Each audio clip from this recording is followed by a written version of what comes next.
Hi everyone, welcome to a new episode. Today's video is going to go over how you can choose a very profitable, or the most profitable if you can, the best staking pool that you can choose to delegate your coins to. So let's get into it.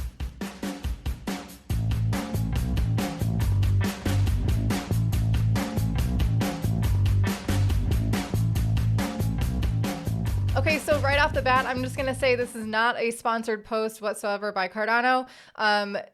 Earning a passive income with cryptocurrencies and doing so by staking has been something that I've been speaking of for at least over a year now. It's been something I've been doing myself. So to do so, I'm going to show you some tutorials on different coins that allow you to do this. And the first one here is obviously Cardano. Hopefully by the time you got to this video, you've seen my previous tutorials showing you the different wallet options that allow you to stake your Cardano while keeping full ownership over your coins. You don't have to hold your coins in a centralized exchange to earn money. You can easily do it yourself, have full ownership over your coins and responsibility over your coins. And I believe you're going to be actually a lot more profitable over that. Got to cut out that middleman. So if you haven't watched those tutorials yet, I've gone over Yoroi and the ADA Lite wallet options. Daedalus is a solid option, obviously, as well. That is their desktop wallet you can download and run locally on your computer. I wanted to specifically do tutorials on Yoroi and ADA Lite just because one is a website and the other is a web browser extension. And for those of you who may have watched my MetaMask video, you probably know how I feel about some of those website browser extensions. But anyway, I went over kind of the security concerns that I might have over those and how you can negate that or what you should be paying attention to. And on top of that, you know, using a hardware wallet, and Daedalus allows you, I know that they works with a ledger. I'm not sure if it works with Trezor.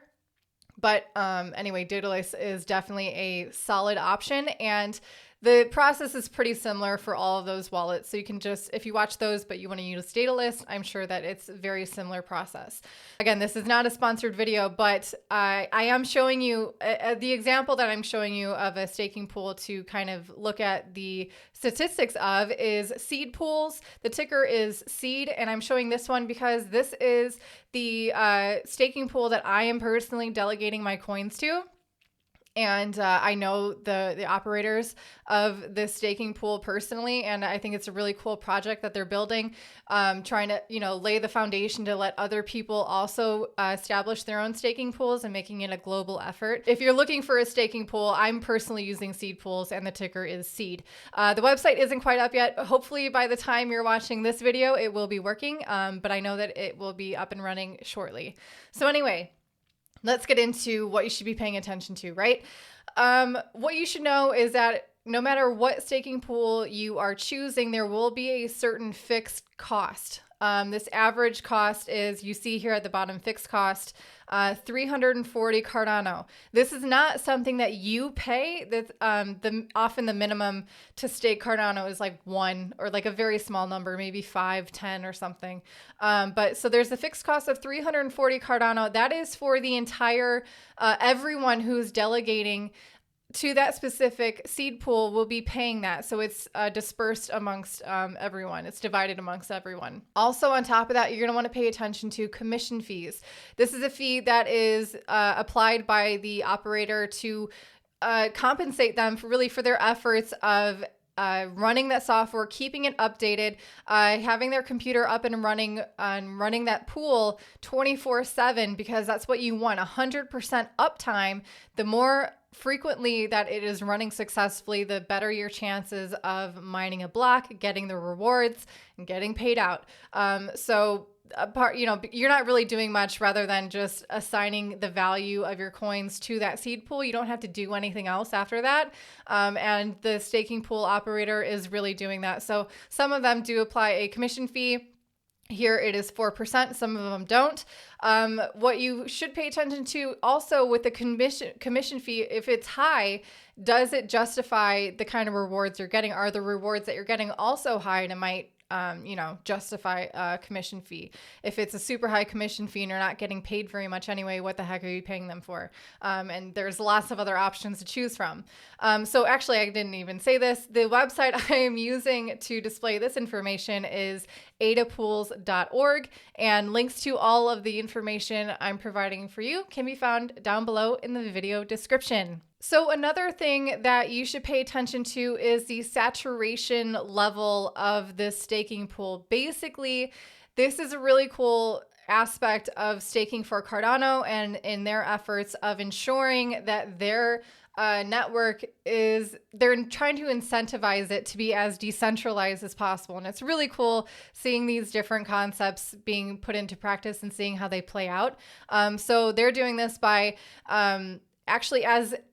so saturation level is basically if a staking pool gets too much value into one single pool, it starts being less profitable, basically. So it's incentivizing more new pools to be created. And so it's like more for the little guy, really. So anyway, the saturation of seed here is about 30%. And that's pretty good, obviously.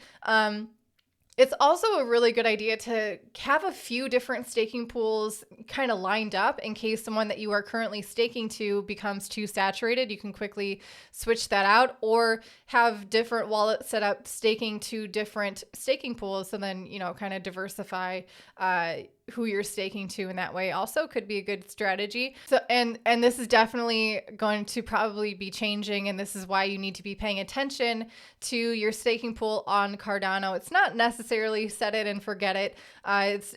Because again, if you're staking your coins for a fully saturated staking pool, you're not going to be earning what you could be if you were in a fresher, less saturated staking pool. Another thing you should pay attention to is this number for the pledge, which is the amount of Cardano that the staking pool operator themselves have staked within their pool. And the larger that number is, the higher the chance is that that pool will be selected to mine the next block.